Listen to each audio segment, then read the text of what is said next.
Hey beautiful, how are you doing? Welcome back or welcome. If this is your first time, hi, I'm Lucky and I served 4 years in prison for kicking a police officer one too many times. For that, I definitely am remorseful and sincerely apologetic.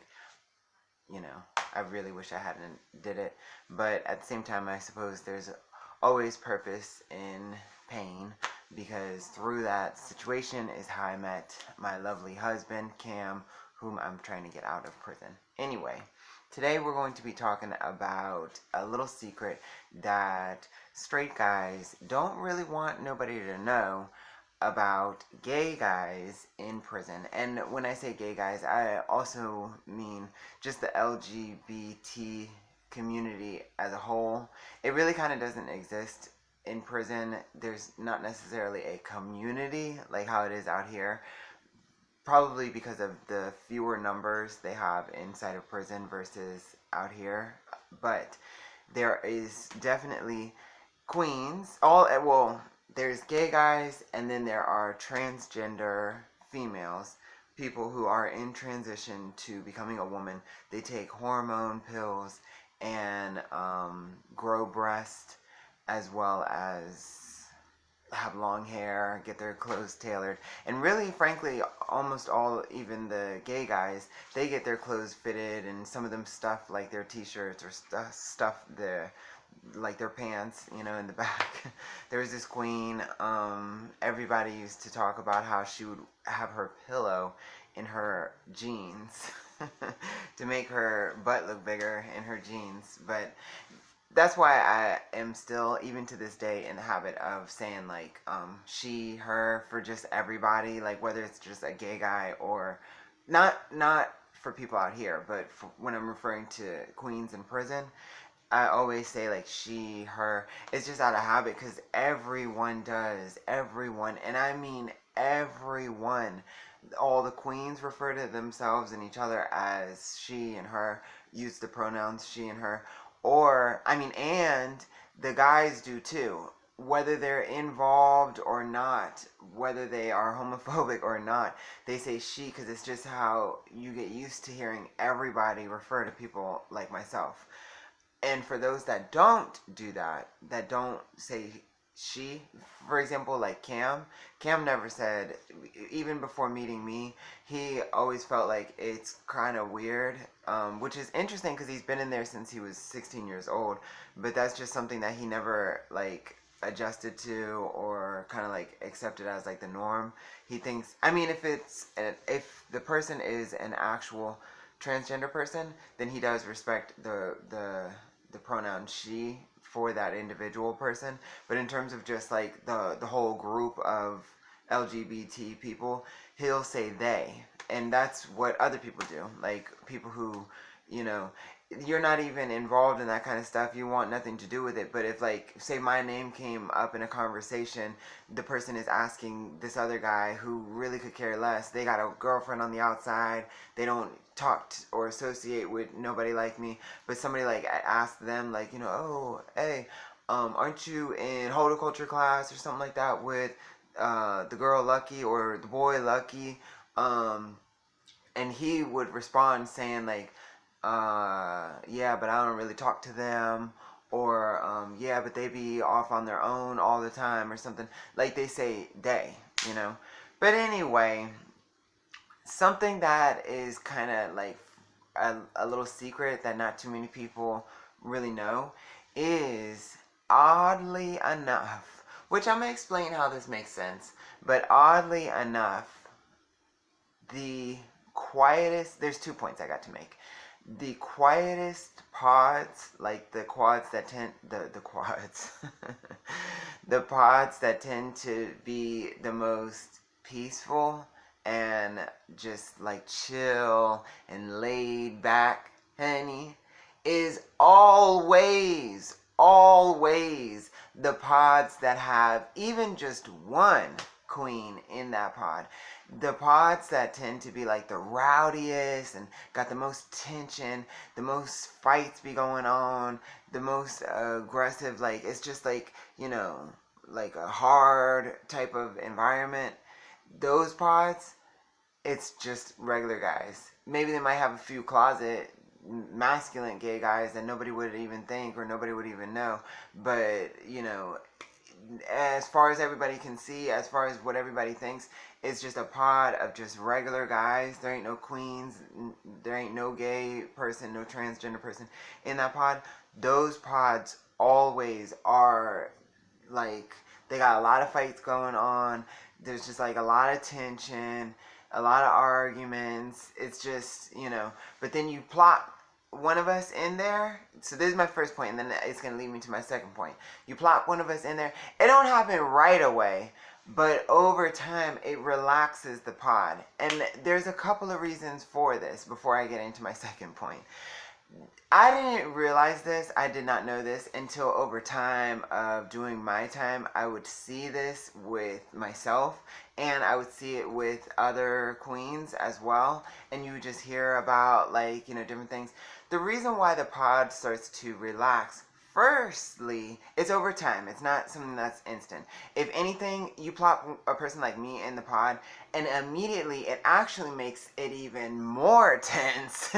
Because now guys is on edge. They're uncomfortable. They're trying to see, who am I making eye contact with? That's why, honey, when I was locked up, I swear on everything, I learned so fast to look down. I do not like making eye contact, especially in prison. I do not like making eye contact with nobody, for one of both reasons. Number one, because it sends people the wrong impression every time, even for a second. In prison, it's like this. Out here, so what? You make eye contact with somebody, but it's in there, even for a second, if you make eye contact, people interpret that as a sign of interest. Why did I catch your eye, even for that second? You could just be sizing up, because in prison they say it's normal. You want to know who everybody is in the pod. It's like a safety thing. I didn't even care for that, honestly. Do you know how many pods I was in? I didn't even know more than 3 people. I did not know who all was in that pod. I that is too much work.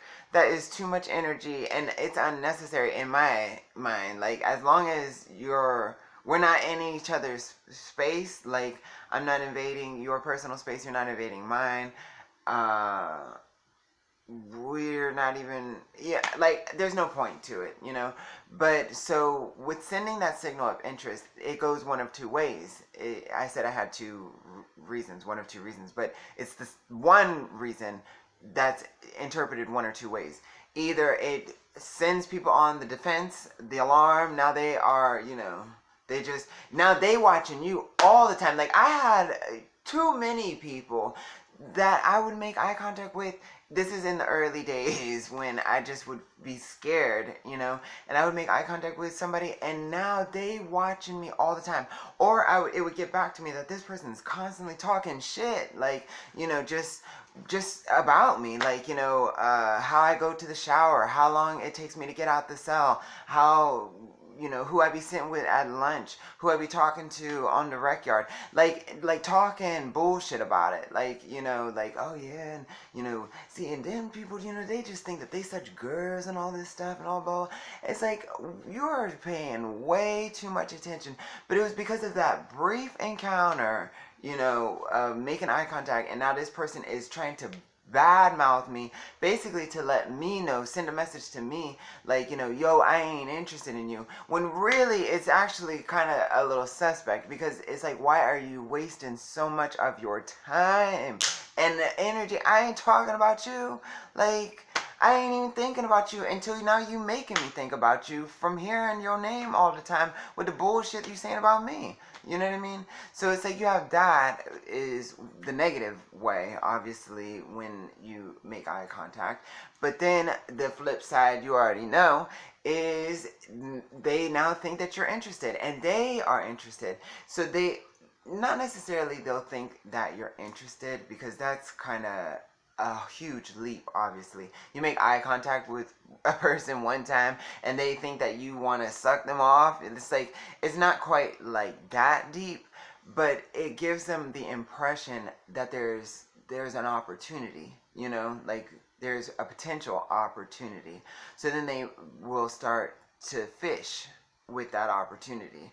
You're fixing your soup or whatever, and you go to the microwave to cook your soup, and that person comes up to try to get some ice or something, because usually the microwave and the ice thing, it's like a little Gatorade container that usually has like ice in it, or some places, some pods, they have an actual ice machine, like it makes its own ice. Those are usually like the state facilities, but they'll come up and go get some ice, and then they stir in their drink while they just sitting there while you're sitting by the microwave, and they strike up a conversation. They try to strike up a conversation with you, like it's like, yeah, so you knew in this pod, where are you coming from, or something like that, whatever. I see you be talking to so and so all the time. You know them from the outside or something like that. It's like just to see. Everybody locked up. You ain't got nothing going on. Like so they'll fish. See, like, okay, maybe this person, and there you have it. That's an opening. I don't want to be bothered. I'm like that. Period. Like, I'm just the type of person. Like, I find my peoples and I get really comfortable, and I just, creature of habit, I like my little bubble that's comfortable for me. There's a few people in that bubble that I feel like I can trust and let my hair down and all of these things, be comfortable, like show my 50 sides to my personality, and it's like they got 50 sides to their personality. It's like we vibe, and I'm cool and I'm comfortable, but anything outside of like my bubble, it's really hard to kind of like get in with me, like I'm just that's just the way that I am. Now you take me and put me in prison. It's times 100 million. Like, I don't want to be bothered by nobody. Like, the only real type of people I'd be trying to talk to in prison is other queens, because I felt like that's the only type of people, group of people that I would hope to have some sort of connection with, because you would think that we could more easily relate with each other. But to my sad surprise, in prison, I found out that queens don't like each other in prison. If anything, they try to get to know each other to exploit each other's weaknesses, or kind of like have an advantage on each other, because the person, you know what I'm saying? Like, maybe who they're attracted to, or things that they like or don't like, or something like that. Or if y'all are friendly, then hopefully that will keep them kind of away from your resources, because how you survive in there as a queen is the guys that like you, the guys that you like, the guys that watch you all the time. That's how you survive in prison as a queen, so another queen threatens all of that stuff, and that's why queens don't get along in prison, whether you're nice or not. And me wanting to be friends with all of them, it used to have me in some dangerous situations sometimes, because for all of them, they felt like I was their number one threat, like their biggest threat. Not only just forget about looks or anything like that, but the fact that I'm genuinely nice and sweet and innocent and all this bullshit, it's like, oh, hell no, like, this bitch gots to go. That's how all of them felt, and it just hurt my feelings every time. Like, I'm like, dang, where's your support system? Like, I gotta be vibing with these guys now. But luckily I found a few guys that were pretty cool. But anyway, so yeah, the point, I got way off topic because I love just kicking it and chatting with you guys, but I did have a point with saying all of that stuff. The reason why the pod starts to relax with queens is because right then and there, it gives the guys something to joke about and gossip about. Guys like to gossip, honestly, probably more than girls, for real. Girls just always be talking. I love girls. I I love girls to death. Girls, that's just part of life. It's like you just be talking about each other's clothes, each other's nails, each other's hair, you know, what happened while you was getting your food in the drive-thru, whatever, with talking about your man, talking about your friends, talking about your family. It's like, you know, and with all that talking all the time comes gossip too, okay? So it's just naturally part of conversation, just talking. Guys don't really do that. They don't talk as much. So when they do open their mouths, they got shit to say. They've got bullshit to say. They be talking shit. They be gossiping. They be talking about the other person or whatever. They be nosy. Guys is nosy because they so quiet. They just be listening and watching and looking like everybody's business. And everybody's business all the freaking time. But in prison, it's even worse because you just sitting around, ain't got nothing to do. Either they're trying to compete with one another or they trying to talk shit about each other. Okay? So now you add a queen into the mix, and certain guys who got a girlfriend or always be talking the most about the big booty hoe in the video while they watching TV or whatever, rubbing one out, thinking about their days in the strip club and all of this bullshit. Then little old me come up in there and they be the first ones getting caught trying to talk to me in the cell or trying to get into my cell, you know, watching me while I'm coming out the shower, giving me food or something like that. It gives the guys something they start laughing about. They start joking the person either to their face or behind their back. You know what I'm saying? So that is the first thing that starts to break up like the tension in the pod, you know. It isn't always necessarily, I think, what people think. People think it's like, oh yeah, well of course pods that have queens in it, it will be more relaxed because they're sucking everybody's dick. Yeah, given, okay, yeah, you got that too, depending upon whatever hoe up in the pod.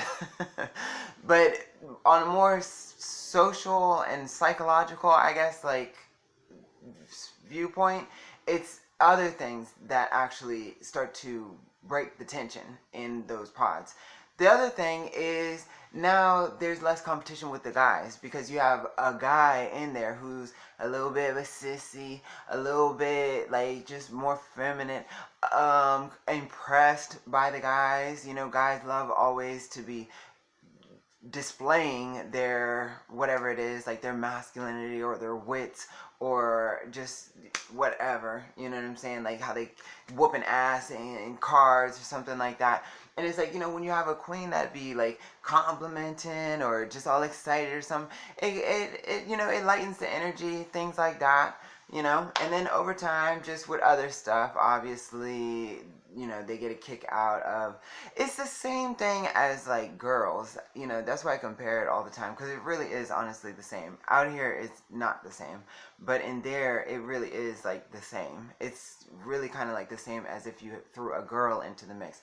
It's going to relax the guys for multiple different reasons, you know what I'm saying. Like my other half, that the big secret that I actually just wanted to kind of like save for the end, is this is really the thing that I don't know how many people know about this, and I don't know if you've ever even heard this before, but pods that have a lot of queens in there, like 4 or more queens all in the same pod, because there are, I think probably all prison facilities try to do this, but shit happens where queens get moved around, you know, because of guys not necessarily like trying to kick them out of the pod, but they be fighting over the queens.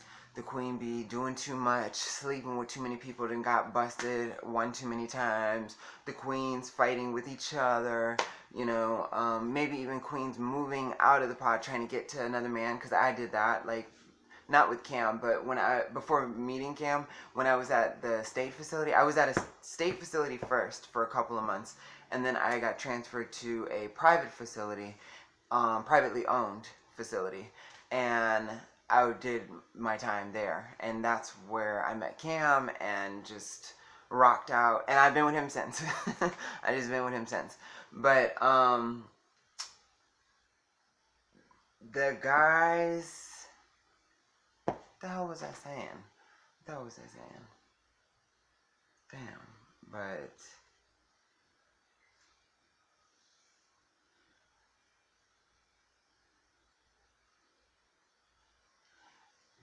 But when you do get all the queens together, like when facilities are able to put all the queens together, and it's like they just in there all the time, because they try to do that with, I think, any minority group of people. White people are a minority in prison. For some reason, people don't seem to realize this, but if, just use a little bit of your common sense. Like, yes, white people are a minority in prison. So they tend to try to put a lot of white people, like, or they really kind of be finding they find their people. I mean, I guess it's both. You have the facility trying to push people together, and then you have the people themselves. They try to find your support system. If you're white, you are going to, it has nothing to do with being like racist or prejudice or anything. It's about like safety and just like relatability. Like you're going to try to find people with your likeness, so they seek each other out, and you do find areas, pods, whatever, programs, classes where a lot of white people, they'll go. Same goes for like Spanish people, that's why a lot of them all join gangs, or they all are friends with people in the gangs. The child molesters, they all end up in like PC pods a lot of times, because they're the ones that are most extorted, which I've been meaning to post that video. Actually, somebody had asked me about that. And homosexuals is no different, the queens, okay? Now, when they're all together and there ain't no conflict or anything like that going on, they call that every single time. They always call that the boom boom room. The boom boom room, honey. And I think we know why they say that.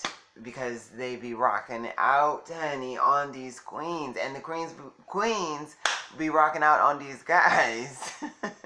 I have to admit, I did have some fun while I was in prison before settling down with Cam. And then, even after I've been with Cam, like, I just love him to death. I miss him so much. We really were, like partners in crime. Like I don't know, because I didn't want to say it like that, but, like, just like the other half of each other, I guess you could say. Like, I feel like as much as you may like me or something like that, those of you that do, because I hate, like, trying to assume everybody that watches just, like me. I live near a train, so I apologize. But as much as you may feel like a connection to me or something like that, honestly, like, there is such a side of me right now that is just shut off right now, because he holds the key, like, and when we're around each other, it's just such a good time, like, especially, like, our opposites, like, the things where we're different, Cam and me, it complements each other, actually. It's so different, but it's cute, and we both are aware of this. And then the things that we're, like, the same or similar, we are, like, the exact same. It's so cool. But it's really cool because it's, like, a mirrored version, It's, like, it's how I would be if I were more masculine, and it's how he would be if he were more feminine, I don't know, but it's just really cool. I just miss him so much. I miss, like, my mate, But I'm hoping that soon he will come out. Just since we're at the end of the video, for those of you that are around all the time, a little update with that is he told me there has been some chatter in there of some guys, inmates, that know of some up-and-coming attorney that charges a lot less because she works, like, her butt off to get people out.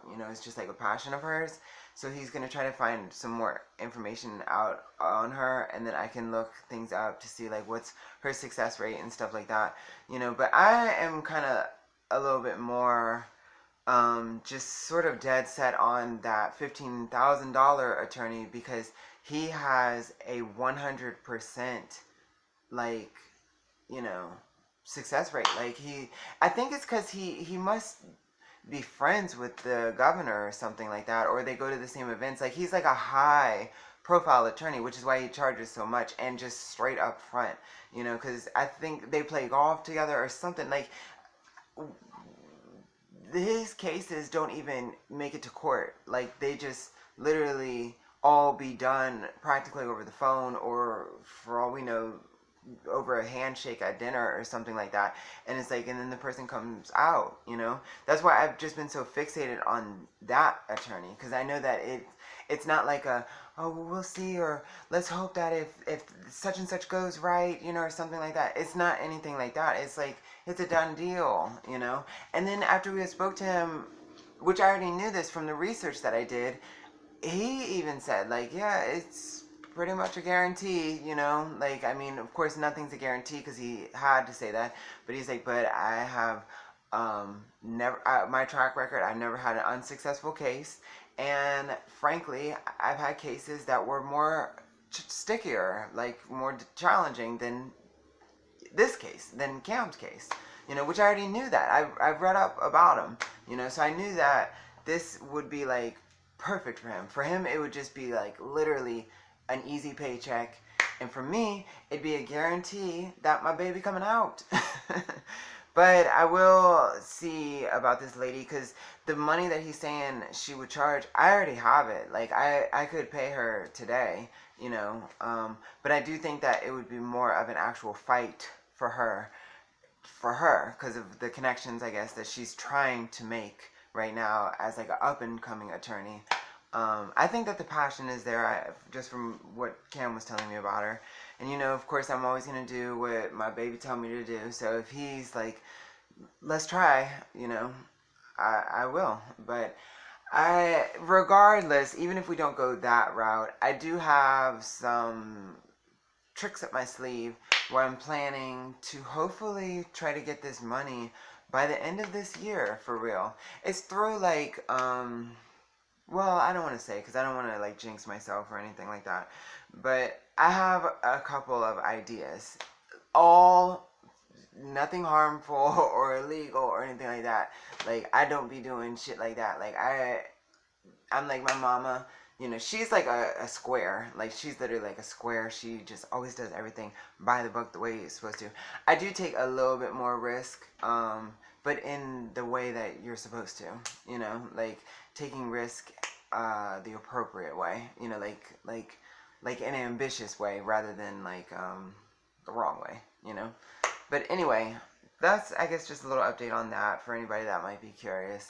And I'm going to try to produce as many videos as I can during this short little day that I'm off, so this way we get back on track for this coming week and don't miss a day.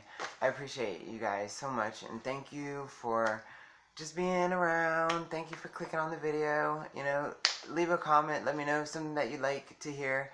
I will post the sex extortion, I think it was either extortion or sex extortion video tomorrow for the person who had asked about it. So have a great day, and love you, and I will see you soon. Bye.